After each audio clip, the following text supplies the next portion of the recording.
नमस्कार दोस्तों, स्वागत है आपका हमारे YouTube हिंदी स्टोरी चैनल पर। हमारी जिंदगी अक्सर हमें ऐसी घटनाओं से गुजारती है जो हमें बुरी लगती हैं, लेकिन बाद में वही घटनाएं हमारे लिए वरदान साबित होती हैं। आज हम आपको सुनाने वाले हैं एक ऐसी मेरी अपनी कहानी जो आपकी जिंदगी बदल सकती है। इस कहानी से आप जानेंगे कि क्यों हमें हर परिस्थिति में धैर्य और भरोसा रखना चाहिए, क्योंकि जो भी होता है अच्छे के लिए होता है।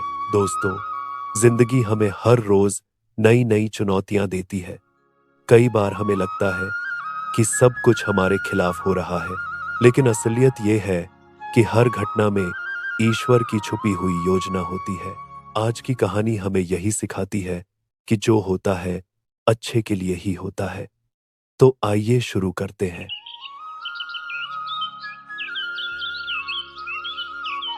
मिट्टी के कच्चे घर, खेतों में हरे भरे पौधे, दूर से बैलों की घंटियों की आवाज। सुबह का समय था। गांव में हल्की ठंडी हवा बह रही थी। मिट्टी के घरों से चूल्हों का धुआं निकल रहा था। दूर बैलों की घंटियां और मुर्गे की आवाज गूंज रही थी। बच्चे गलियों में खेल रहे थे और औरतें कुएं से पानी भर रही थीं। गांव की सीमा पर एक छोटा सा कच्चा घर था। वहीं रहता था रामलाल, एक गरीब लेकिन संतोषी किसान। उसके कपड़े साधारण थे, पुरानी सी धोती और सफेद कुर्ता, सिर पर पगड़ी। चेहरे पर झुर्रियां जरूर थीं, लेकिन आंखों में गहरी शांति और दयालुता झलकती थी। उसके पास अधिक जमीन नहीं थी, बस इतना कि परिवार का गुजारा हो जाए। लेकिन एक चीज उसमें सबसे अलग थी, उसकी सोच। गांव वाले अक्सर कहते, रामलाल, तेरा जीवन तो बहुत कठिन है, तू हमेशा मुस्कुराता क्यों रहता है? रामलाल हंसकर जवाब देता, भाइयों बहनों, जिंदगी में जो भी होता है अच्छे के लिए होता है, चाहे हमें दिखाई न दे। लेकिन हर घटना के पीछे भगवान की कोई ना कोई योजना जरूर होती है। गांव वाले आपस में हंसते, कोई कान में फुसफुसाता, यह पागल हो गया है, दुख को भी अच्छा कहता है। रामलाल का बेटा अरुण यह सब सुनता और चुपचाप सोच में पड़ जाता। वह जवान था, मजबूत शरीर, आंखों में सपने और दिल में जोश, लेकिन वह अपने पिता की बातों को समझ नहीं पाता था।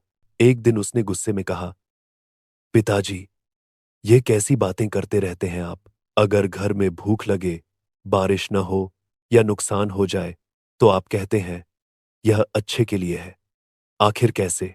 रामलाल ने शांति से बेटे का कंधा थपथपाया और कहा, बेटा, अभी तू जवान है, जिंदगी को सिर्फ सीधे सपाट ढंग से देखता है, लेकिन वक्त तुझे सिखाएगा कि हर घटना में भलाई छुपी होती है। जब तेरा दिल धैर्य और विश्वास सीखेगा, तभी तू मेरी बात समझ पाएगा। अरुण ने माथे पर बल डालकर कहा, पिताजी, आप तो हर बार यही कहते हैं, लेकिन मैं तब मानूंगा जब खुद अपनी आंखों से देखूंगा।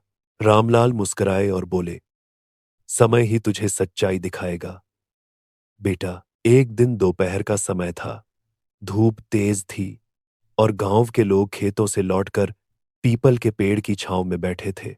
बच्चे खेल रहे थे, औरतें कुएं पर बातें कर रही थीं। तभी अचानक शोर उठा, अरे!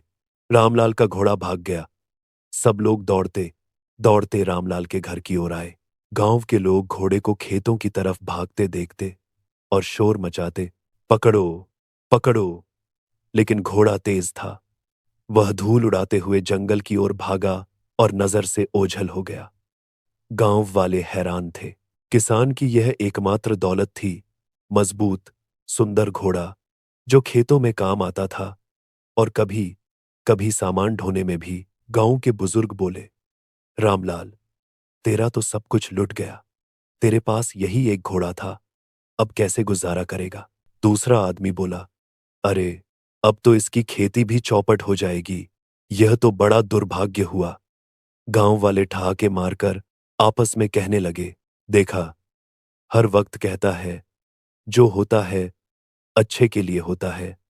अब बताओ, इसमें अच्छा क्या है? रामलाल मुस्कुराकर बिना घबराए बोला, भाइयों, चिंता मत करो, जो हुआ है निश्चित ही अच्छे के लिए हुआ है। भगवान की लीला को हम अभी नहीं समझ सकते। गांव वाले हैरानी से उसका चेहरा देखने लगे। किसी ने कहा, यह तो सचमुच पागल है। तो कोई बोला, अरे भाई, घोड़ा भाग जाए तो इसमें अच्छा क्या है, यह तो विनाश है। रामलाल का बेटा अरुण गुस्से से भड़क उठा। उसने जोर से कहा, पिताजी, आप हमेशा यही कहते रहते हैं, लेकिन इस बार तो आप गलत हैं। हमारा सबसे कीमती घोड़ा भाग गया और आप कह रहे हैं यह अच्छे के लिए है। आखिर कैसे? रामलाल ने धीरे से बेटे की ओर देखा और बोला, बेटा, धैर्य रख। तू अभी नहीं समझ रहा, लेकिन आने वाले समय में तू खुद देखेगा कि इसमें भी कोई भलाई छुपी है। अरुण तमतमाते हुए बोला, नहीं पिताजी, मैं नहीं मानता। यह तो हमारा सबसे बड़ा नुकसान है। आप बस खुद को ढाढ़स बंधा रहे हो। रामलाल शांत रहे, चेहरे पर वही विश्वास और शांति थी। गांव वाले हंसते हुए चले गए। अरुण अंदर से क्रोधित और निराश था। उस रात वह बिस्तर पर देर तक सो नहीं पाया। सोचता रहा, पिताजी आखिर कैसे इतने शांत रह सकते हैं? क्या वाकई इस नुकसान में भी कुछ अच्छा छुपा है? लेकिन उसे कोई जवाब नहीं मिला। उसे नहीं पता था कि अगले ही कुछ दिनों में किस्मत उसकी सोच बदलने वाली थी। गांव वाले हर रोज रामलाल के घर के सामने से गुजरते और ताना मारते, क्यों रामलाल, घोड़ा वापस आया क्या? कोई हंसते हुए कहता, लगता है अच्छे के लिए हुआ, अभी तक समझ में नहीं आया इसे। रामलाल शांत मुस्कुराहट के साथ सिर्फ यही कहता, धैर्य रखो, भगवान की मर्जी में ही भलाई है। अरुण अब और चिड़चिड़ा हो गया था। वह रोज खेतों में काम करते हुए बड़बड़ाता, अगर घोड़ा होता तो हमारी मेहनत आधी होती। पिताजी बस अंधविश्वास में जी रहे हैं। अचानक एक सुबह गांव में फिर शोर मच गया। अरे, देखो देखो, रामलाल का घोड़ा लौट आया है। सभी लोग भागते हुए बाहर निकले और वहां सामने का दृश्य देखकर सबकी आंखें फटी रह गईं। रामलाल का वही सुंदर घोड़ा लौट आया था, लेकिन अकेला नहीं। उसके साथ 5 से 6 जंगली घोड़े भी थे, जो उसके पीछे पीछे घर तक आ गए थे। गांव वाले दंग रह गए। अरे वाह, ये तो कमाल हो गया। जिसका एक घोड़ा भागा था, उसके पास अब पूरा झुंड है। बुजुर्ग बोले, यह तो बड़ा सौभाग्य है। इतने घोड़े मिल गए, अब तो हम अमीर हो जाएगी। अरुण खुशी से झूम उठा। पिताजी, देखिए, हमारा घोड़ा लौट आया और साथ में इतने सारे घोड़े भी ले आया। अब मैं मानता हूं कि आप सही कहते थे, जो होता है अच्छे के लिए होता है। रामलाल ने बेटे के कंधे पर हाथ रखा और मुस्कुराते हुए बोला, हाँ बेटा, लेकिन याद रख, सुख और दुख दोनों ही क्षणिक है। इनमें ज्यादा खुश या ज्यादा दुखी नहीं होना चाहिए। जीवन में हर घटना का समय आने पर अर्थ समझ में आता है। गांव में चर्चा फैल गई। कोई कहता, रामलाल का भाग्य चमक गया। कोई ईर्ष्या से बोला, हम तो मेहनत करते रह गए और इसको अचानक इतने घोड़े मिल गए। लेकिन रामलाल शांत था। वह घोड़ों की देखभाल करने लगा। अरुण भी उत्साह से दिन रात उन्हीं में लगा रहा। गांव वाले अब वही लोग थे जो पहले हंसते थे, लेकिन आज वही लोग उसके भाग्य की तारीफ कर रहे थे। एक रात अरुण ने पिता से कहा, पिताजी, अब तो यह साफ है कि हमारा नुकसान भलाई में बदल गया। सचमुच भगवान की लीला अद्भुत है। रामलाल ने गहरी सांस लेते हुए कहा, बेटा, यह तो बस शुरुआत है। जीवन में घटनाएं यूं ही बदलती रहती हैं। कल क्या होगा कोई नहीं जानता। इसीलिए हर स्थिति को धैर्य और विश्वास से देखना चाहिए। अरुण चुप होकर पिता की बातें सुनता रहा। उसे पहली बार लगा कि शायद हर घटना सचमुच किसी बड़े उद्देश्य से होती है। कुछ दिन बीते। अरुण अब रोज नए आए घोड़ों को संभालने में लगा रहता। उसके भीतर एक अजीब सा उत्साह था। अब हम गांव के सबसे अमीर बनेंगे। ये घोड़े हमें नई पहचान देंगे। वह अक्सर अपने दोस्तों से शेखी बघारता, देखा, मेरे पिताजी कितने दूरदर्शी हैं। सब कहते थे घोड़ा भाग गया तो बुरा हुआ, लेकिन अब देखो, हमारे पास कितने घोड़े हैं। गांव के लोग भी अब उसे सम्मान देने लगे थे। पहले जो उसका मजाक उड़ाते थे, अब वही कहते, वाह अरुण, तुम्हारा भाग्य तो खुल गया। एक दिन अरुण ने अपने पिताजी से कहा, पिताजी, अब मैं इन घोड़ों पर सवारी करना सीखूंगा।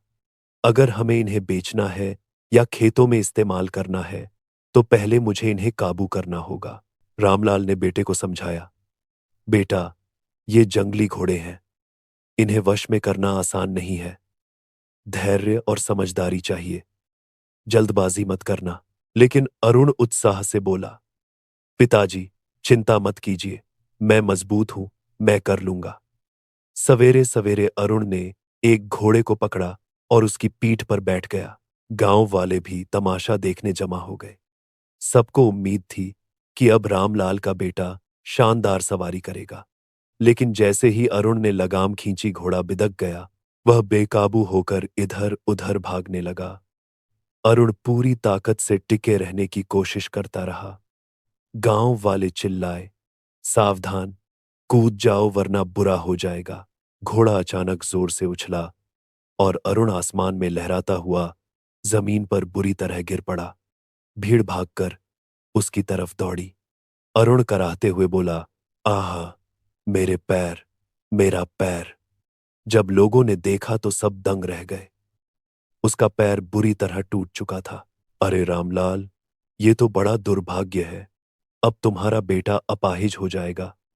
गांव वाले दुख जताने लगे। कोई ताना मारते हुए बोला, अब कहो, क्या यह भी अच्छे के लिए हुआ? रामलाल शांत खड़ा रहा। उसने बेटे का सिर सहलाया और कहा, बेटा, हिम्मत रख, घाव भर जाएंगे। जो हुआ है उसमें भी कोई भलाई छिपी होगी। गांव वाले चौंक गए। क्या बेटा अपाहिज हो गया और यह आदमी अब भी कह रहा है कि अच्छे के लिए हुआ? लगता है दुख ने इसे पागल कर दिया है।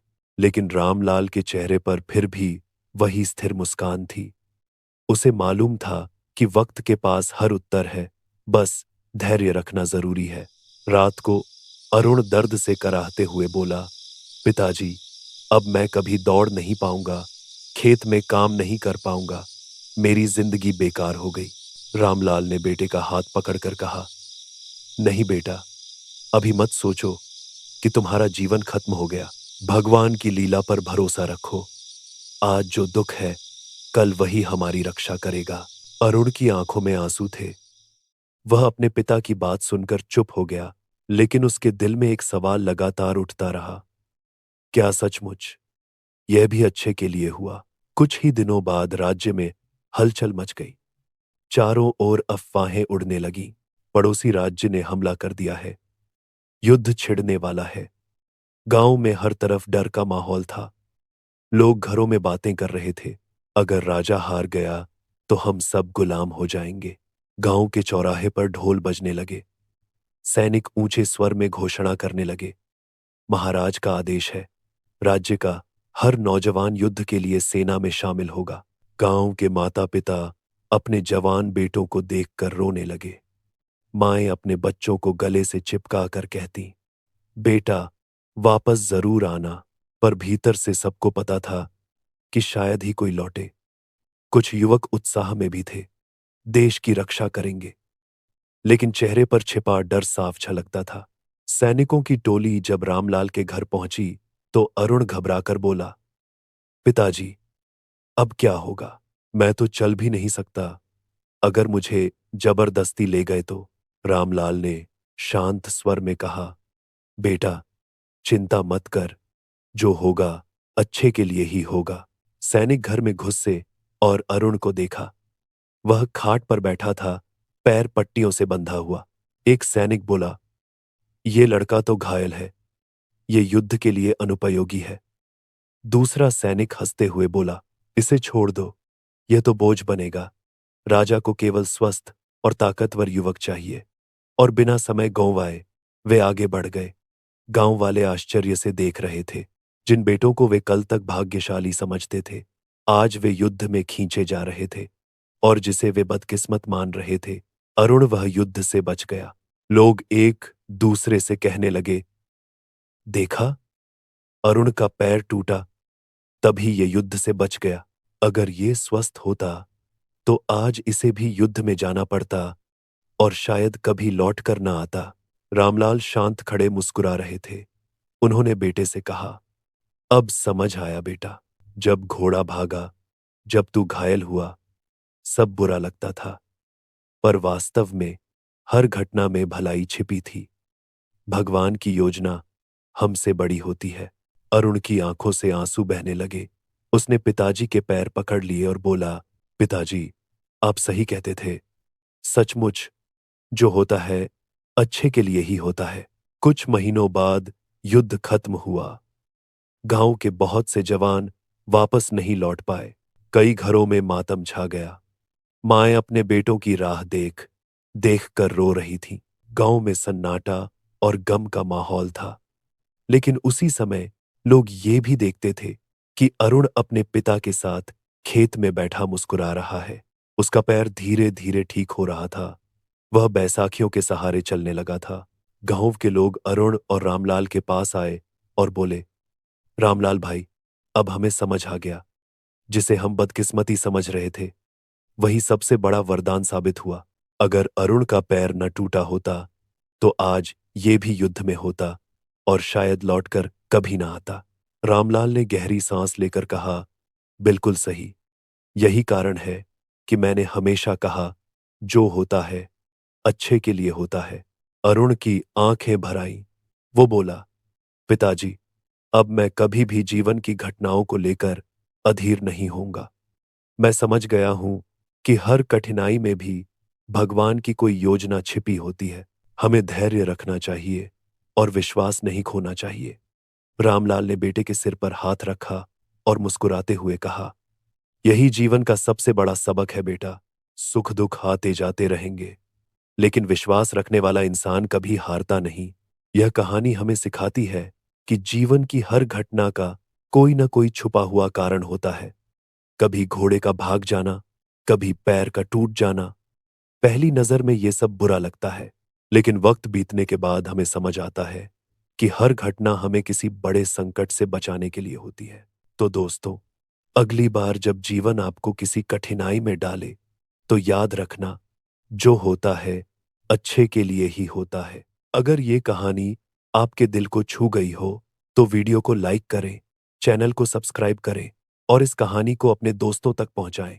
आपके एक छोटे से सहयोग से हमें और भी प्रेरणादायक कहानियां लाने का उत्साह मिलता है। धन्यवाद दोस्तों।